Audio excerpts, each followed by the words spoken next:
सोलापूरच्या बार्शीमध्ये गेल्या 12 दिवसापासून मोठ्या प्रमाणात पाऊस पडलेला आहे। चांदणी, भोगावती, नागझरी, नीलकंठा या नद्यांनी नदीकाठी असलेल्या शेतकऱ्यांची पिकं, माती सगळं काही खरडून नेलंय आणि त्यामुळे तालुक्यातील जनतेचं आर्थिक बजेट कोलमडलेलं आहे। घरच्या कर्त्या कुटुंब प्रमुखासमोर आता नेमकं काय करायचं असा प्रश्न उभा राहिलाय।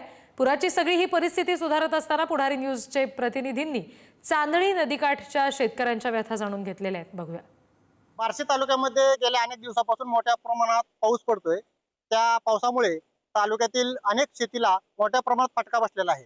बार्शी तालुक्यातून गेलेल्या चांदणी, भोगावती, नागझरी या नद्यामुळे अनेक शेतकऱ्यांच्या शेतातील पिके वाहून गेलेले आहेत। आपण चांदणी नदी काठच्या शेतकऱ्याच्या व्यथा जाणून घेण्यासाठी या ठिकाणी आलेलो आहोत। आपण शेतकरी मोरे यांच्याकडे आहोत, त्यांच्या व्यथा जाणून घेऊया। चांदणी नदीच्या काठावर शेती आहे माझी। शेती असल्यामुळे नदीचा प्रवाह वाढता येऊन रानाचे नुकसान, खरपटून रान वाहून गेले आहे।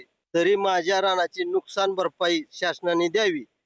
कुठल्याही प्रकारचं कर्ज मिळत नाही आणि मिळलेल्या कर्जातून पण जे कर्ज राहिले ते लोक भरू शकत नाही।